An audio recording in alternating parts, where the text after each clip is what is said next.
when you understand how you operate. So if you say to yourself, I am the type of person where things usually go better than I expect. Okay, how many shots are you not taking because you don't think it's going to go well? And then constantly fall short. When you have really, really, really, really big goals, you're kind of just going to continuously fail until you get there. And it can really affect your self-esteem a lot. Next Level Nation, welcome back to another very special, as always, episode of Next Level University, where we teach you how to level up your life, your love, your health, and your wealth. We hope you enjoyed our latest episode. It was number 1197. What's the kick in the butt you need? Today, for episode number 1198, one powerful question to help you understand yourself better. As you know, this podcast used to be called the Hyper Conscious Podcast. Hyper conscious means acutely aware, aka knowing yourself at the deepest level. So my goal in this episode, and really in this show, is to help you raise your awareness. So, as you know, Alan, myself, Jen, and the Next Level team, we had our second Next Level Hope Foundation event recently. It was our holiday event. And Alan and I were talking about it beforehand. And we had really high hopes for this one. We had really good expectations. We saw how many kids had registered. We saw how many parents had registered. We said, all right, this is going to be a really, really good experience. So after we did it, we had a little bit of an experience review, and we said, how did it go? It went awesome. It was better than I expected. More people showed up. It wasn't as chaotic as I expected. The kids were all entertained. Opening the gifts was awesome. The food was good. Face painting and arts and crafts was a hit. Awesome. So after that, I asked myself a question. Did that go better or worse than I expected? Did that surprise me in a positive way? Did that surprise me in a negative way? Because the first event, I think, Alan, you and I were both very surprised in a potentially negative way when we only had a couple of kids show up. Now, I'm grateful we had a couple of kids show up with their mom and their grandparents. I'm very grateful for that. But it definitely was off of my expectations. It went worse than I expected. So the simple question is this: do things usually go better or worse than you expected? And here's what that says about you. If things often go better than you expected, one, you may have been more ready than you thought. Two, you tend to look for the negatives and that fear is holding you back.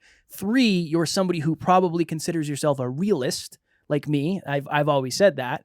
If things go worse than you think, maybe you haven't prepped enough. Maybe you are somebody who thinks that your talent and skills are higher than they actually are. Or maybe you're somebody who is optimistic, right? So Alan and I have kind of always been polar opposites, where Alan would assume it was going to go really well. I would assume it wasn't going to go really well. We would work on that together, and I would say it would probably go better than it would if we just did it by ourselves. So that is the question. Do things go better or worse for you when you try things, and why? So usually whenever Kevin and I are brainstorming about a potential event or a potential opportunity or a potential monthly meetup or whatever, traditionally I'll be overly optimistic and he'll be more realistic, and usually the truth falls in between us. We call it Drive to 5. We've talked about it many times. Usually the accurate truth it usually goes worse than I think and better than he thought. Yeah. Not always, but most of the time. And so we all have this tendency. We all tend to be either optimistic or a little bit more pessimistic or / realistic. And there's a lot of science behind this, but essentially the point of this episode, correct me if I'm wrong, Kev, is Sure. When you go into an event or you try something new or you play a new sport or whatever, when you do the experience review, when you look back and reflect on it, the goal of that is to think more accurately next time, right? Yes. And so, yeah, and I think it all comes down to accurate thinking. And so I want to bring up the scientific method. I know it sounds boring, but the scientific method is essentially this. You have a hypothesis. You have a theory.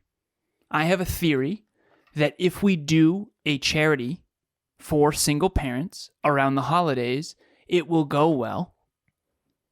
And well means we'll have at least 20 kids there. Okay? Fast forward. We prepare.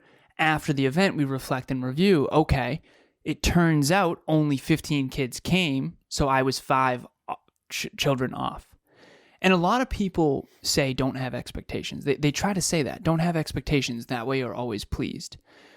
First of all, I think that's impractical. I think most expectations are subconscious. I mean, think about it, right? You get into your car and you turn it on. You're expecting it to run. And when it doesn't, that is less than what you expected. So it usually is frustrating. Okay? You don't expect someone to randomly transfer $1 million into your bank account right now. And if they did, you would look at your bank account and go, oh my God, what? Like, this must be wrong. Like, what? Why? Because it's outside of your expectations. The human mind is always projecting into the future, some more than others, some longer distances than others in terms of time perspective. But for the most part, your mind is always projecting. That's why we worry. Did you think Christmas or the holidays, depending on which holiday you celebrate globally, did you think that was going to go really well, or did you think did it go better or worse than you thought? Our mind is constantly anticipating the future because we want to have certainty around what might be around the corner. It's a survival mechanism. And so the point of this experience review that we do at NLU, and I recommend everyone do this question to ask yourself, did this go better or worse than I thought? I think it can tell you a lot about yourself, and I think it can help you hone so that next time you're thinking more accurately. Now, the question is, why does it matter to think more accurately? And this is the story that I use to explain this to my clients. And I don't know if it lands, but I hope that it does. Kevin and I, we were driving from Milwaukee to Toronto, and we passed into Canada. And we were curious. And I said, Kev, how many people, first of all, it was beautiful country. Driving through the country, it was gorgeous. I said, how many people do you think live in Canada? It's like a pretty big country. It's huge. A lot of our listeners are from Canada. So learning about it, right? And he guessed 90 million. I guessed 120 million. And we were both very wrong. We were both very inaccurate. We looked it up. We Googled it. I think it was 37 million. And it was like, oh, wow. Okay, so we were both way off. The price is wrong. And if you've ever heard of the Price is Right, that's for the younger listeners, you might not have. Okay, so what's the point of accurate thinking? What if someone told you, hey, Canada has hundreds of millions of people and the economy is booming. There's tech companies all over the place. There's so many opportunities and so many jobs. And then you actually trusted them. You actually had that expectation. So then you moved to Canada based on that data. And then you got there and you're like, wait a minute. Where are all the tech companies? Wait, where's the economy? I don't understand. And it's not to say Canada has a bad economy. That's not what I'm saying. What I'm saying is it's not the tech conglomerate of the world. But it has beautiful mountains.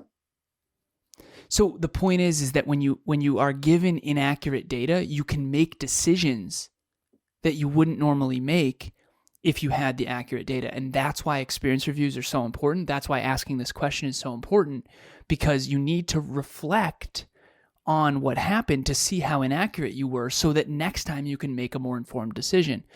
John Maxwell says, people think wisdom comes with age. He says, absolutely not. Sometimes age comes alone. And the reason why I think is because people aren't asking this question and wondering where they're off, where they're wrong. What if I spent the rest of my life thinking Canada had 120 million people? I'd be inaccurate.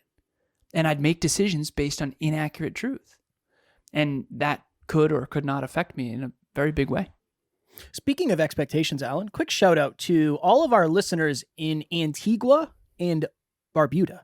I did not expect that we would be in the top 10 in self-improvement and education, the top 10 charts in that country. So that's huge, and I appreciate you all for listening. When I started this podcast back in the day, I never expected to be heard all over the place. So very cool. Shout 140 plus countries. 140 plus countries. We're in the top cool. 10. We were in the There's top only 10. 195 countries in the whole world. 195 plus.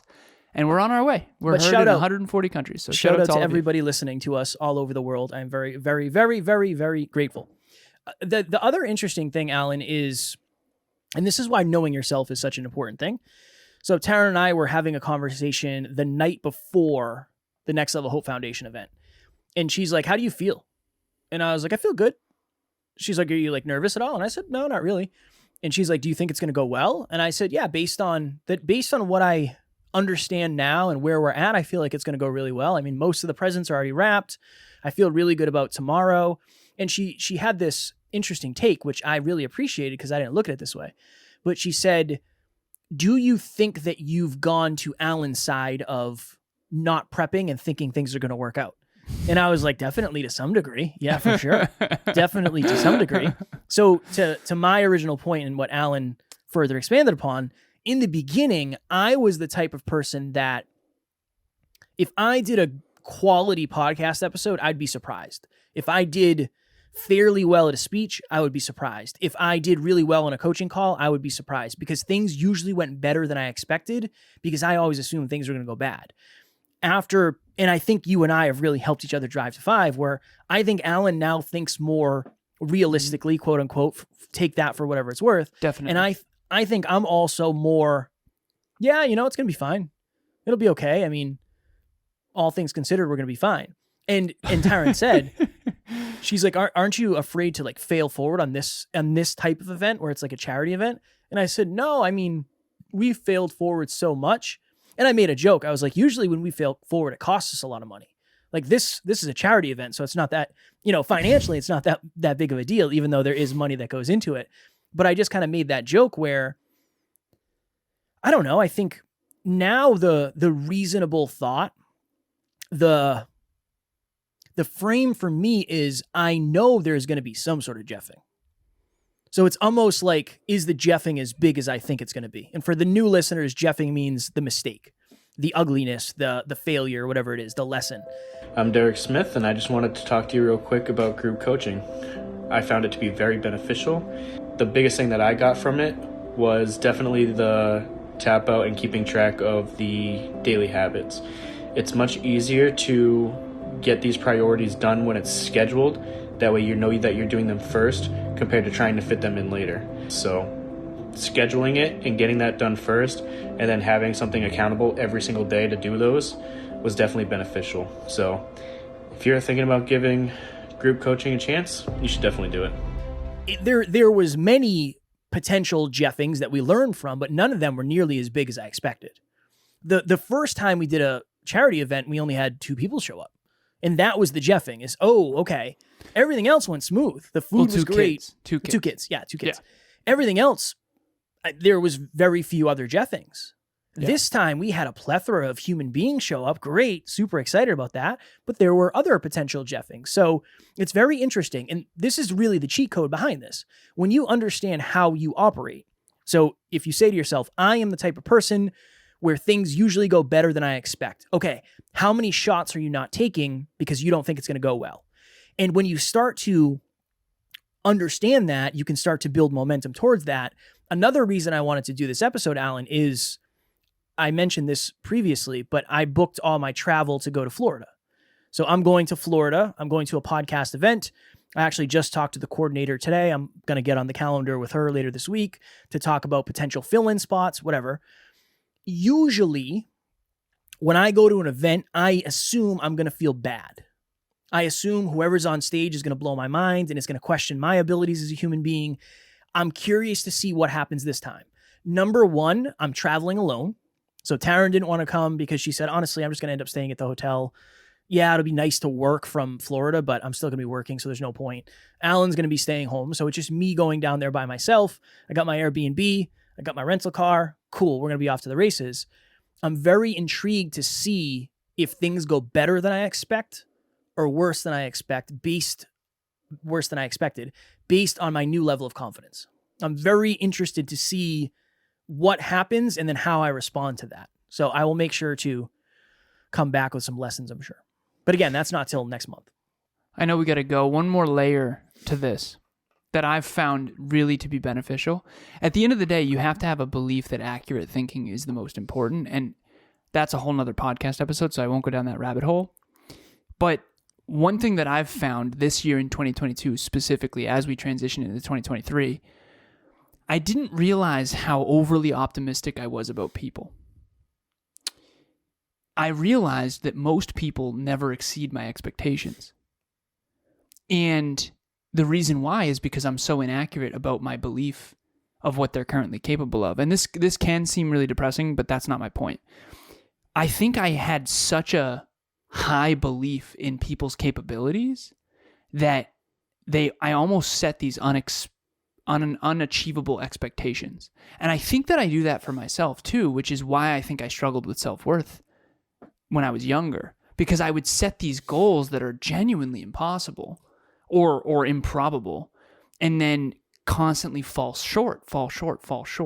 When you have really, really, really, really big goals, you're kind of just going to continuously fail until you get there.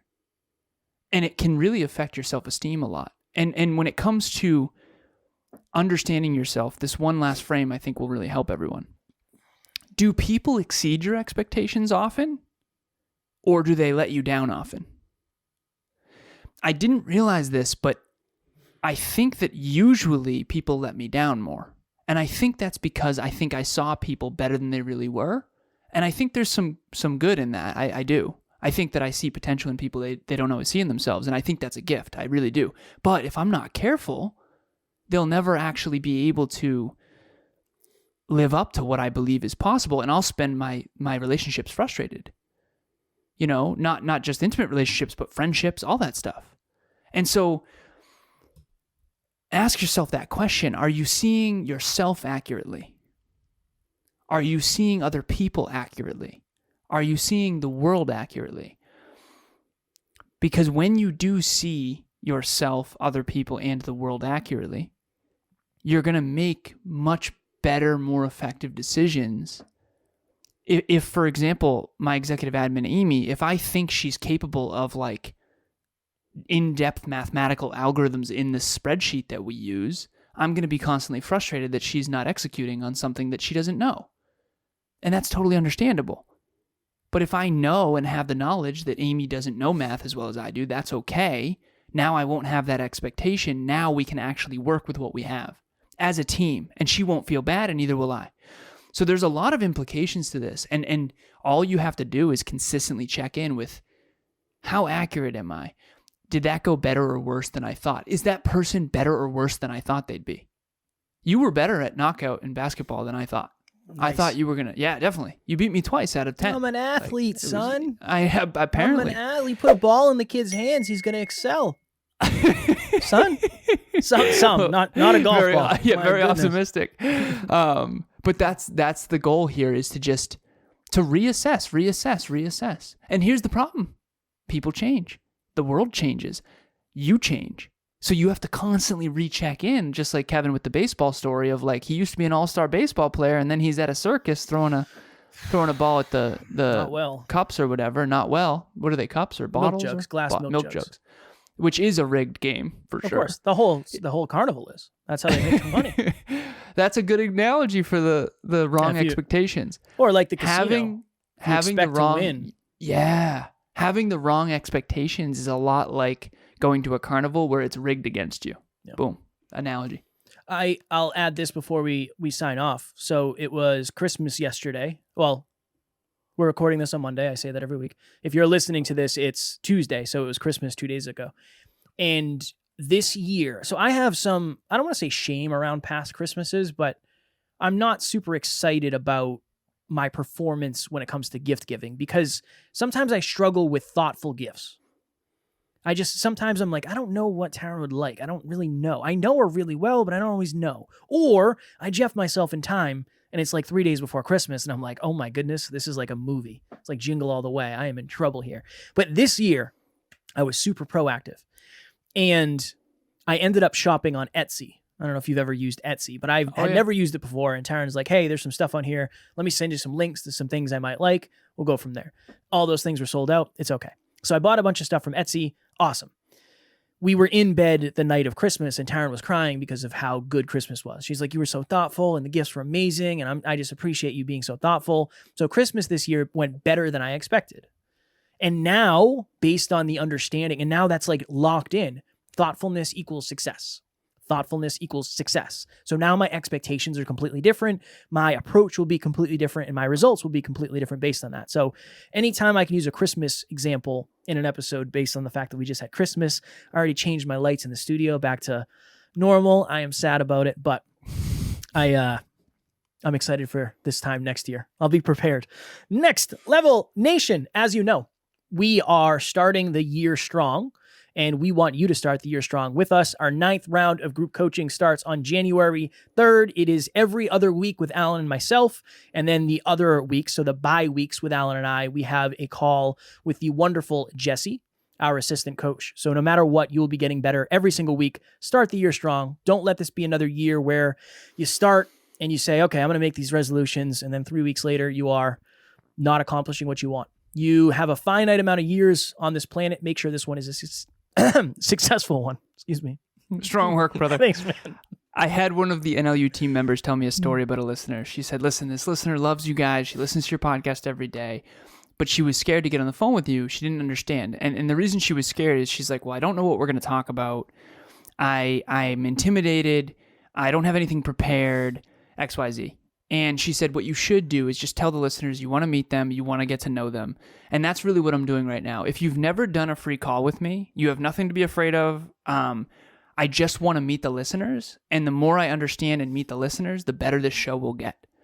And so there's no obligation. There's no guilt of not coaching with me. There's none of that stuff. Okay, don't let any of that stuff happen. We're going to get on the phone. We're going to talk. I'm going to lead the conversation. I'm excited. I'm just going to ask you questions and get to know you. So if you're interested in that and you haven't done a free call yet, please book on my calendar. The half an hour link will be in the show notes. I hope to meet you soon. Genuinely, I adore meeting listeners.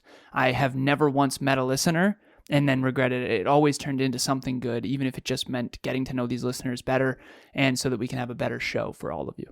And we have been doing that since the very beginning. That's how we got to know the audience. That's how we got to know what topics would actually add value. So the more the merrier when it comes to conversations with you, the amazing members of the community. Next Level Nation tomorrow for episode number, we're creeping up there, 1,000, Alan, 1,199.